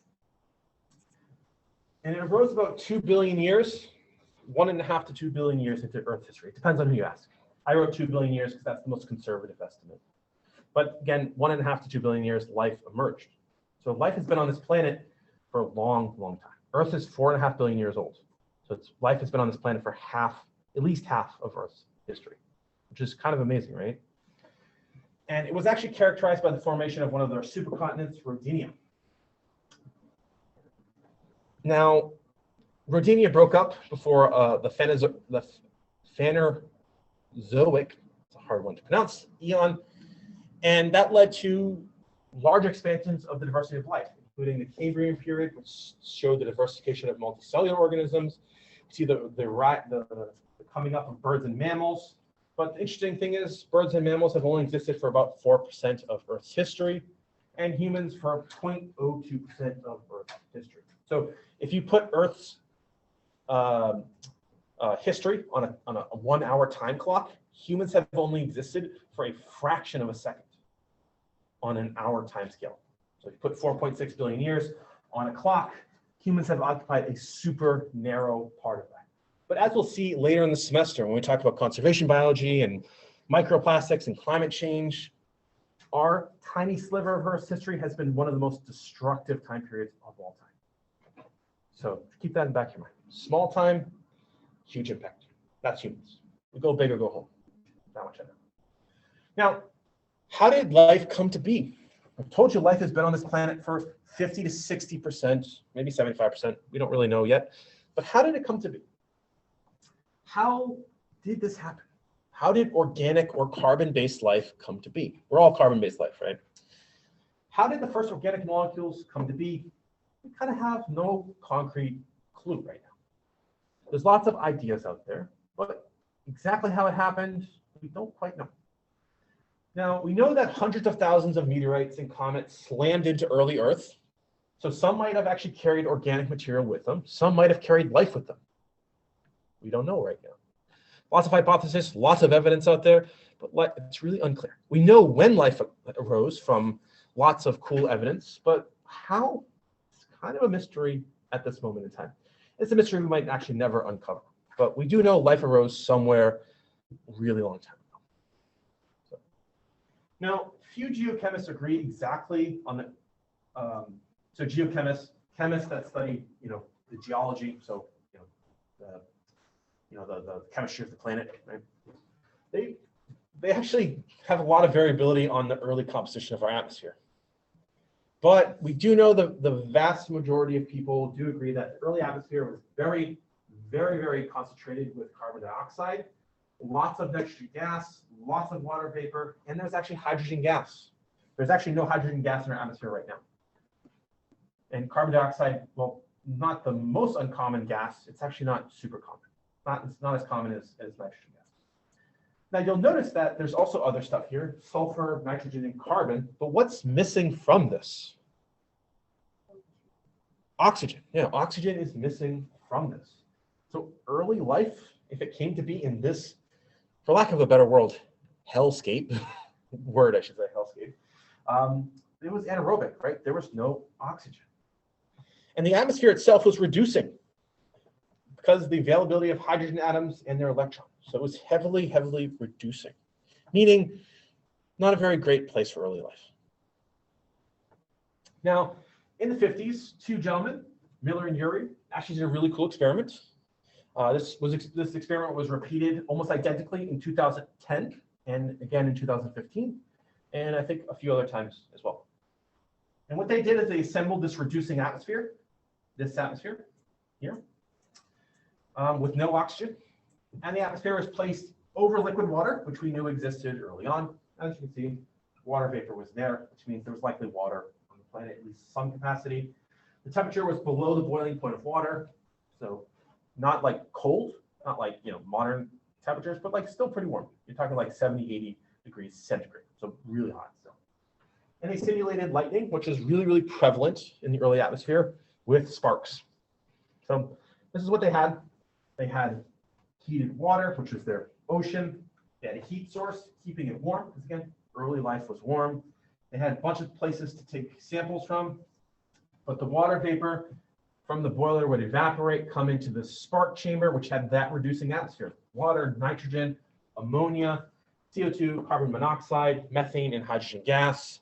They had a condenser, i.e., or water would just cool it. It condensed. Think of this almost, it's like basically like distillation. We've ever seen a distillation apparatus. Then it would come back. They would find small organic molecules here. They would also test here for the presence of interesting things that they're interested in, like gases and molecules. And they did this many, many times during a 1-week period. Other people have done this for longer, and they find similar things.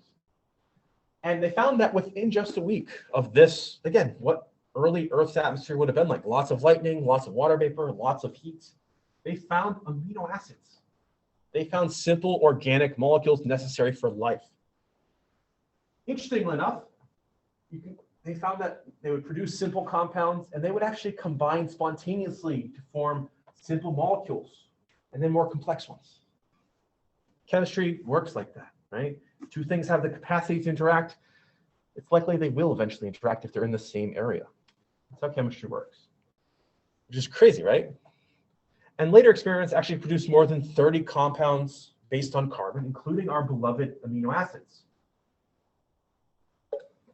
and our beloved friend adenine, so one of our DNA bases.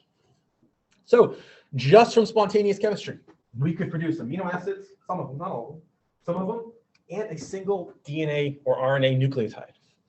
Wacky and wild, right? If that's not cool, I don't know what is cool. But again, spontaneous chemistry. So they concluded, and others have concluded, that the key molecules of early Earth could have arisen on Earth. They didn't need to be seeded by a comet or an asteroid. Life could have just been formed on Earth because of spontaneous chemistry. And Miller and Urey really showed that. Now, we have organic compounds, we're getting some amino acids, right? We need metabolism, we need a cell. Now, primitive organisms may have been autotrophic, but it's autotrophic not in the sense that we think of today, not like photosynthesis. It's a different type of photosynthesis. So it's photosynthesis in the absence of oxygen. So as you'll probably call from biology 1, photosynthesis requires oxygen, right? It produces oxygen. Early photosynthesis would have been anoxygenic or anaerobic photosynthesis. So not quite what you're thinking of in terms of photosynthesis. But it was mostly heterotrophic. Now, there was many landmarks in the evolution of metabolism. One of the biggest ones was oxygenic photosynthesis and carbon fixation.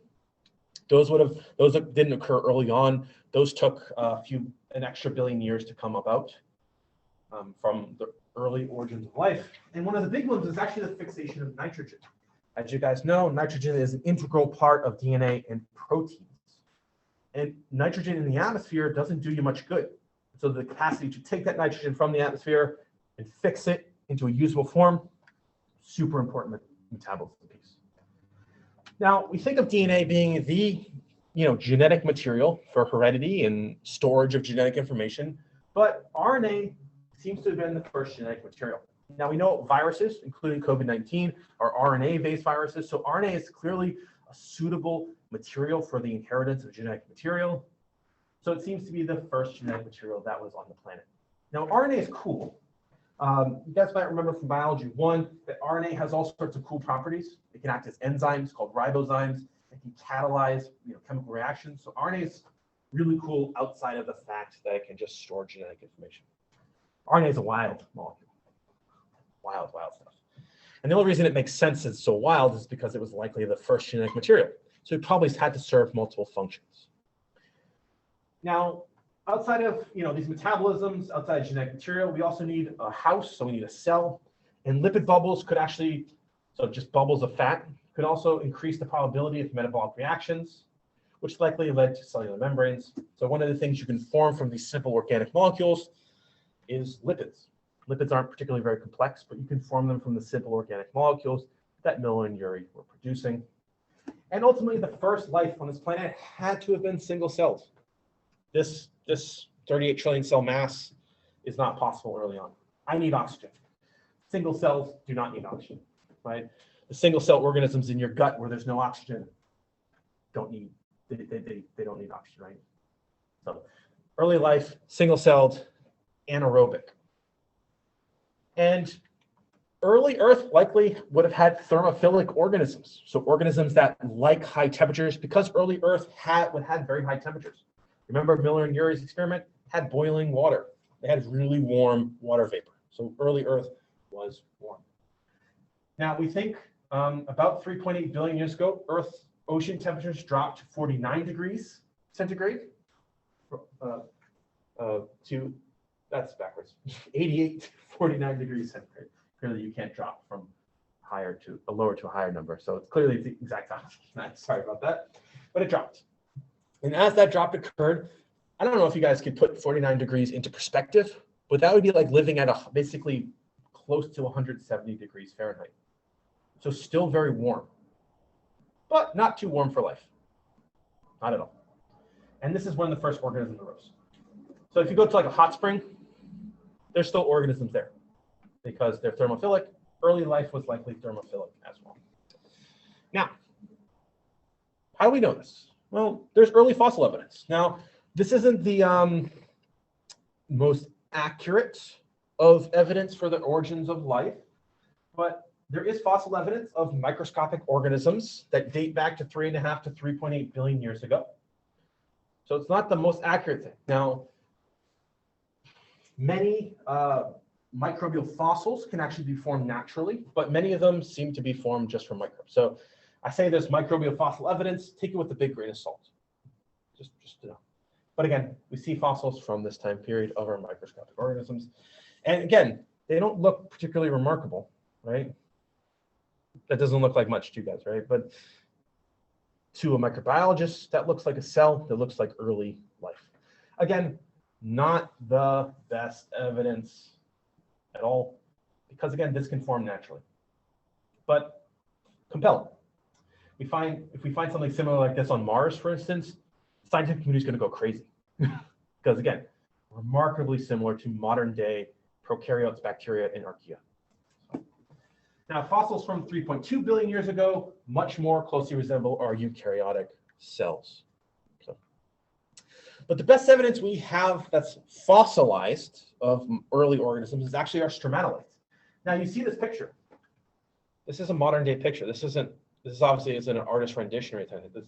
This is actual stromatolites. So these organisms have been around for 2.7 billion years. So we know they existed back in time from fossilized stromatolites.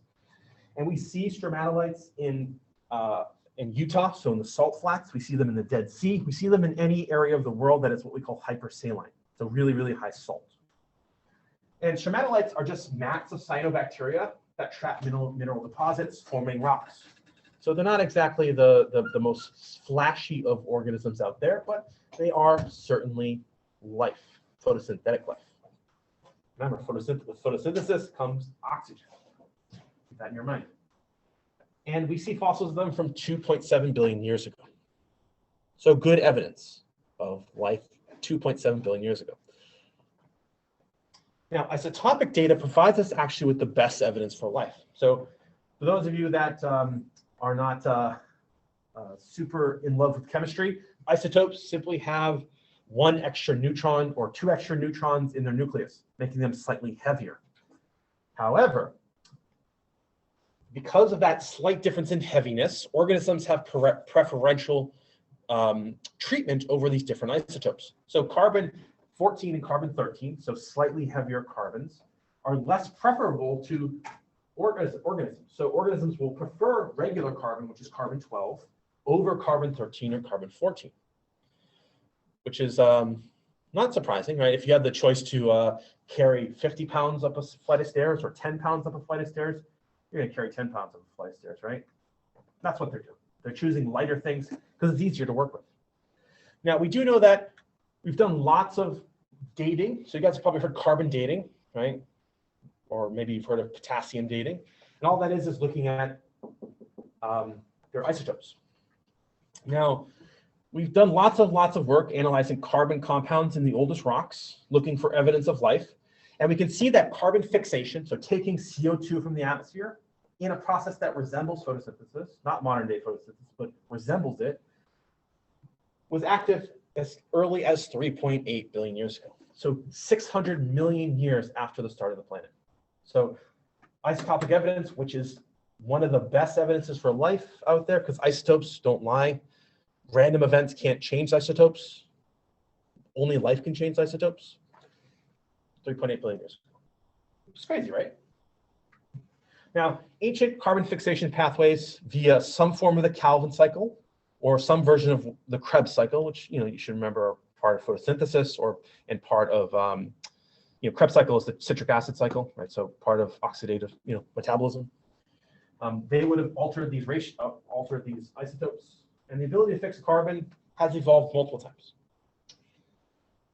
So isotopes are really, really good evidence. There's a lot into isotopes. If you want to look into it, it's kind of beyond the scope of this lecture, but really, really solid evidence. Because again, only thing that changes isotopic ratios in nature is life. And we see that even in modern times, just as. Now, biomarkers are also a great thing.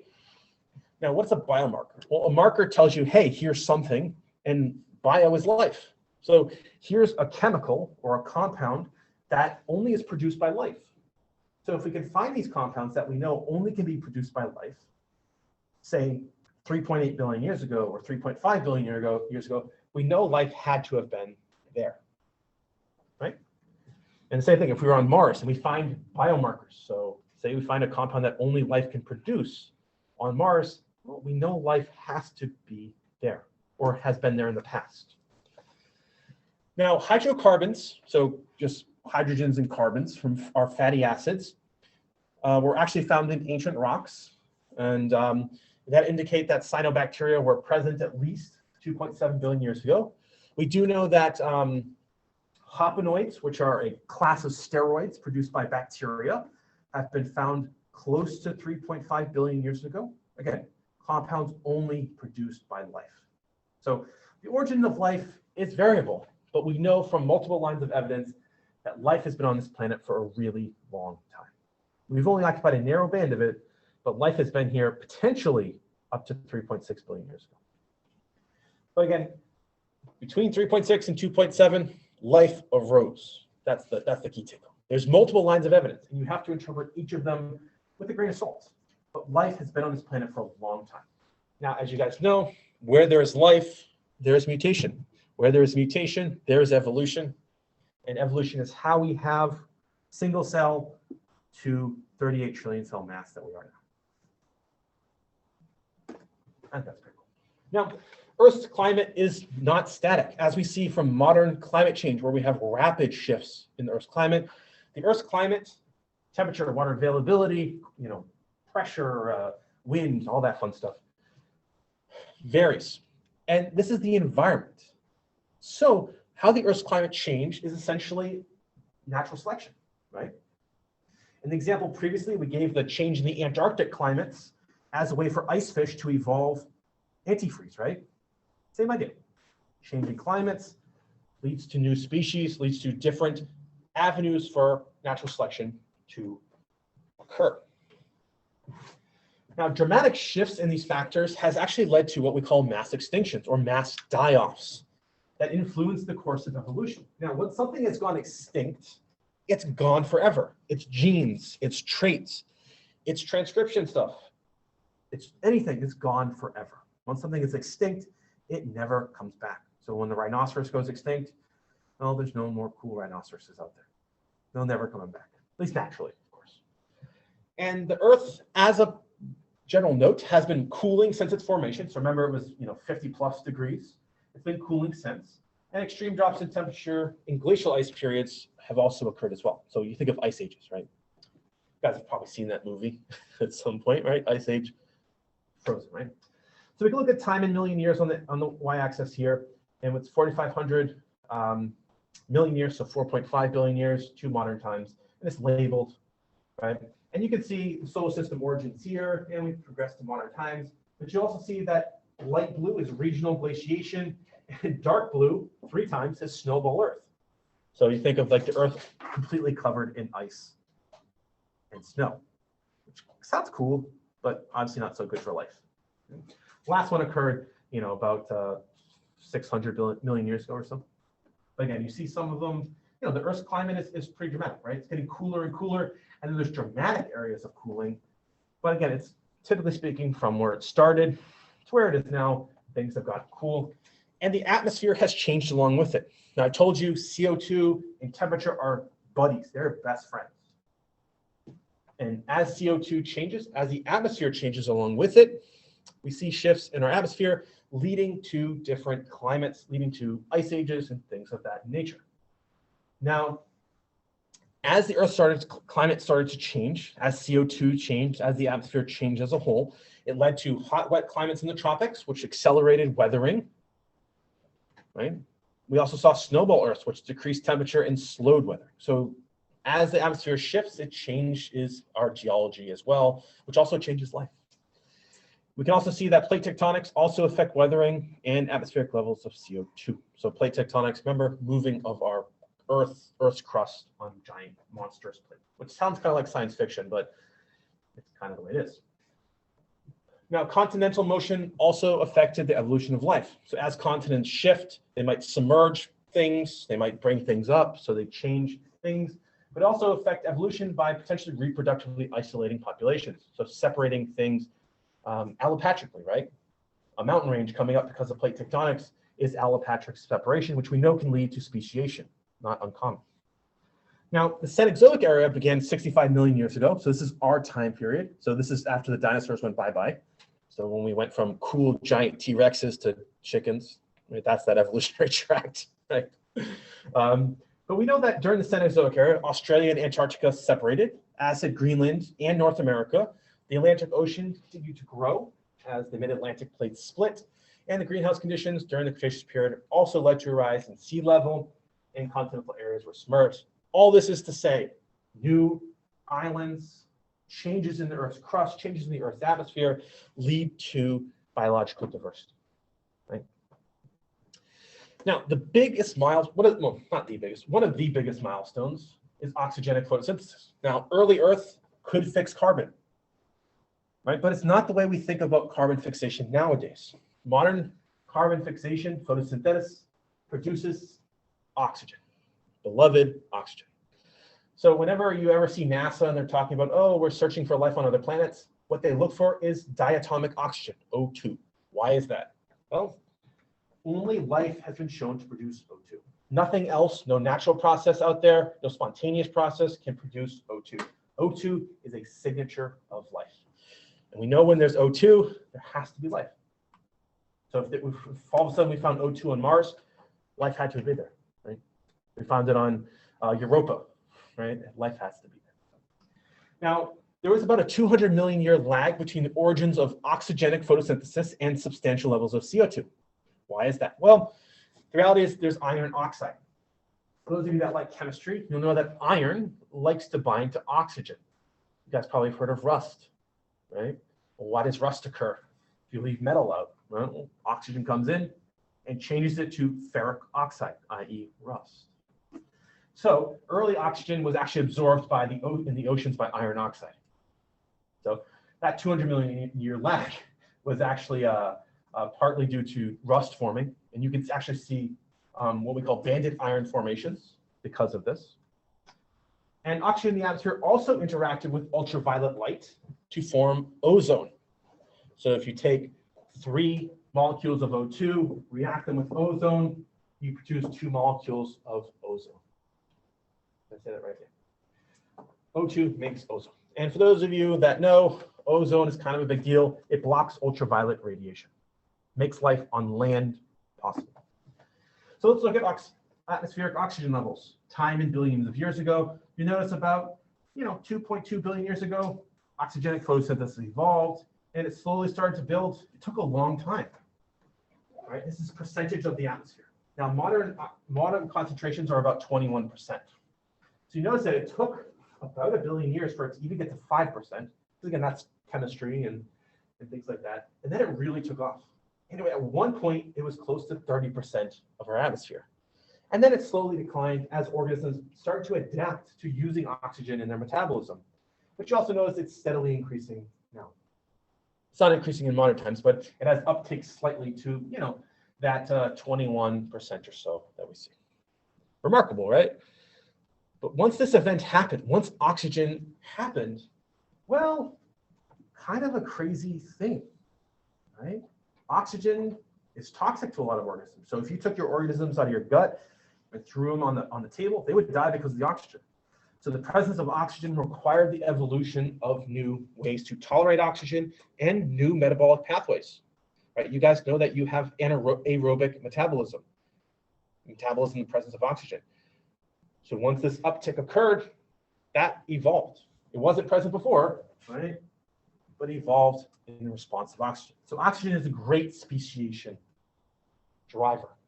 New oxygen means new things have to evolve, brand new selection pressures. Now, you guys also know CO2 and temperature are correlated with one another perfectly. High CO2 means high temperatures, low CO2 is low temperatures. Now, you might know from photosynthesis, as plants produce oxygen, as this upward trend occurs, you have to pull a crap ton of CO2 out of the atmosphere. So you can ask the question, do plants contribute to glaciations? Actually, the answer is yeah. So we know that about 2 glaciations occur because of plants. One of which occurred but at the colonization of land plants about 488 million years ago. That was kind of a big moment where plants moved out of the water and onto land. And then vascular plant diversification with a glaciation about 400 million years ago or so. So plants can cause glaciation, those jerks. Kind of cool. But life, since it evolved, as a single cell, evolution took foothold in it. And it did it on evolution of genomes, right? That's why I paired these two together. Single cell led to larger single cell, i.e. a eukaryote, which then led to multicellularity, which leads us to where we are today. And the only way that occurs is because of evolution and natural selection. Only way it occurs. No other way to occur. Now, life evolved into 3 monophyletic domains. I have eubacteria, which is just bacteria. That's the old acronym for it. It's just called bacteria nowadays, just as a note. I put eubacteria because you might see that still, but it's just called bacteria.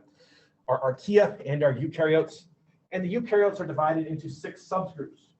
Excavata, and I'm not going to try because I'm really bad at pronunciation. So you can read those on your own and come up with your own pronunciations.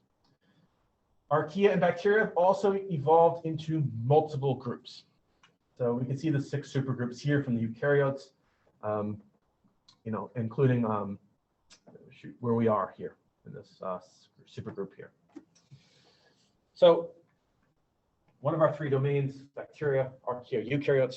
Most of life's diversity resides right here. The earliest organisms were most closely related to bacteria. So bacteria have been on this planet a long, long time. Archaea came shortly thereafter, independently evolving, not like from bacteria, but they independently evolved. They had an ancestor, but they split off. And then eukaryotes, as you can see, split off from the ancestor with archaea.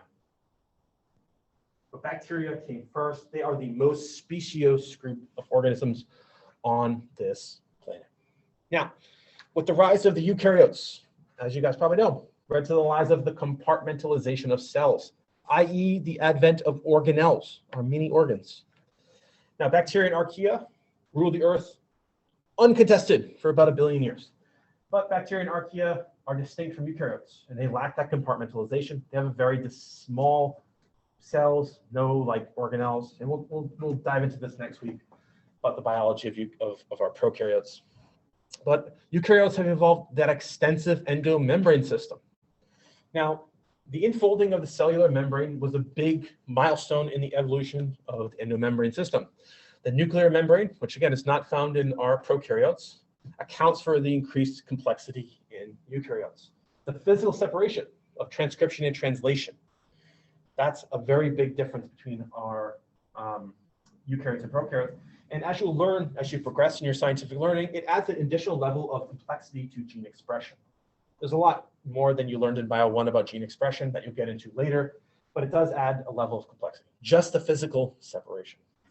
The Golgi apparatus and endoplasmic reticulum also facilitate intercellular transport, something bacteria can't do. They have to rely on passive diffusion. Archaea can't do it as well.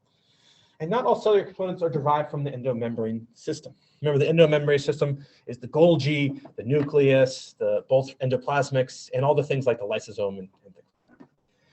And so we can see that nucleus monster here. This is transmission electron microscopy, so it's 15,000 times magnification. Nucleus, rough endoplasmic reticulum, and then we start to see our ribosomes. No, yeah, our ribosomes on there. Now, endosymbiosis, which we talked about in Biology 1, led to the origin of many eukaryotic organelles. And I say many, I mean two. Because there's not very many organelles, right? The mitochondria and the chloroplast, as we mentioned, are horizontal gene transfer. They came from bacteria. And they're the descendants of the relatives of two groups of organisms. So the mitochondria come from purple sulfur bacteria, as well as the parasite genus Rickettsia. Now, rickettsia causes rickets, which is a parasitic pathogen of humans. That's where our mitochondria seems to descend of.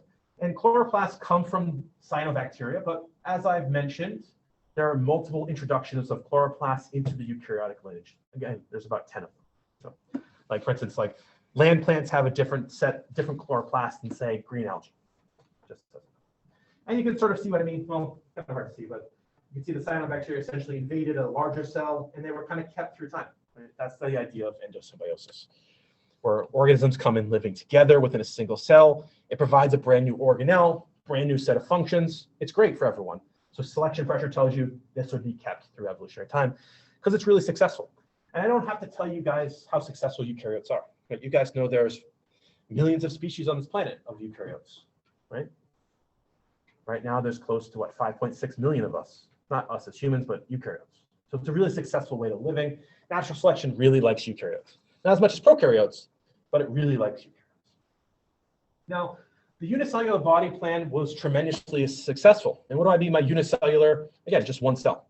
The unicellular prokaryotes and eukaryotes consist of half of the Earth's biomass, and we think 99% of all species on this planet are unicellular, which is wild, right?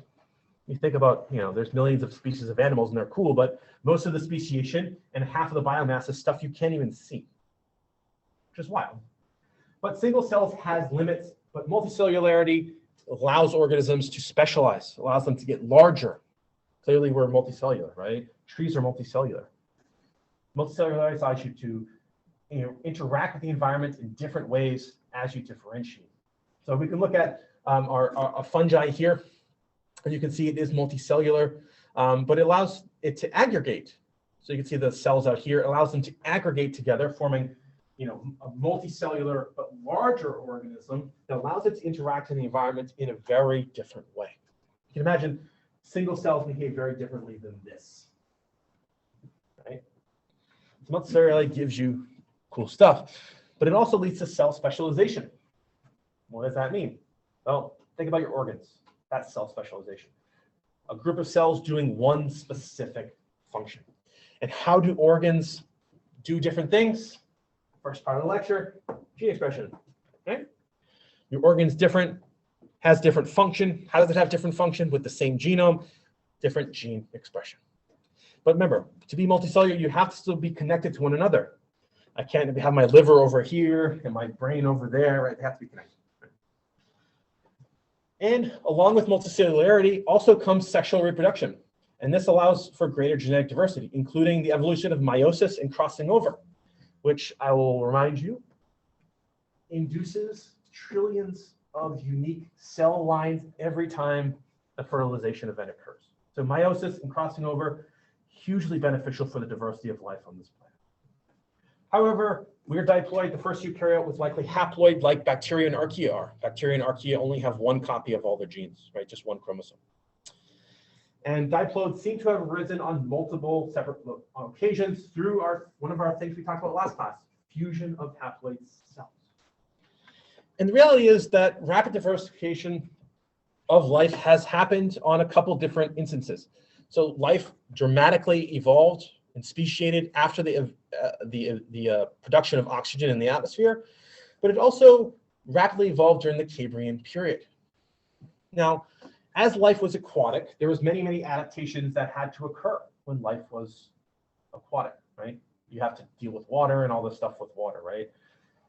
And life evolved in water first, until oxygen was enough to produce a really thick ozone layer to prevent meaningful changes in biology, right? UV, right? We're thinking about lots of ozone to keep out UV light, which makes life possible outside of water. Now, early aquatic innovations established the foundations for life's diversity and extremely rapid expansion of life, which is called the Cambrian explosion. But the first multicellular animals actually appeared 50 million years following the Cambrian explosion. So rapid expansion of life early on, kind of before, single cellular wise. And why is that? Well, part of it's oxygen, but part of it is life kind of kicking into gear, right? By this time, 100 million years ago, life has been kicking for potentially almost 3 billion years, depending on who you ask. So life has had a long time to evolve, but oxygen really pushed things. And you can see we start to have multicellularity from the Cambrian explosion, but it's not like life like we think of today. It's kind of wacky and wild things that look like stuff from nowadays, right? This kind of looks like, arthropods and mollusks from nowadays, right? But not quite, right? Much different structures. Kind of looks like it has horns, like from a bull, but different, right? But life exploded during this period, giving rise to multicellularity. Then plants and animals had to colonize land, right? Because we live on land. That happened after that Cambrian explosion. Now, evolution of photosynthesis protected organisms on land, as I've mentioned, so that UV light ozone layer protects us from UV light. And the successful movement from water to land required numerous adaptations, right? Being surrounded by water is different than being surrounded by air. So you have to prevent yourself from desiccating. You have to find new ways to reproduce, and you have to find new ways to deal with gravity. So all sorts of struggles for moving from the ocean or an aquatic environment to land had to. And we're going to discuss many of these in the coming lectures together. What are some of the things that evolved in land plants and land animals that allowed them to be successful on land versus in the ocean? What are some of the adaptations that microbes had to get to think about living in the presence of oxygen? What are some of the adaptations that occurred as lineages diverged? But remember, life started off single cell. It was single cell for a very, very long time. Very long time. Billion plus years, depending on who you ask. So life has been around for a long time. And the only way to explain how we go from single cell to multi-cell to the incredible complexity of life today is evolution. Natural selection, the environment changing, organisms adapting to the environment, genome duplication events, whether it's the whole genome or parts of the genome, and mutation and evolution taking over, leading to new functions and new traits. All of it is interconnected together. So that is going to wrap up today's lecture. I hope you guys learned a little something. If you have any questions, please do let me know.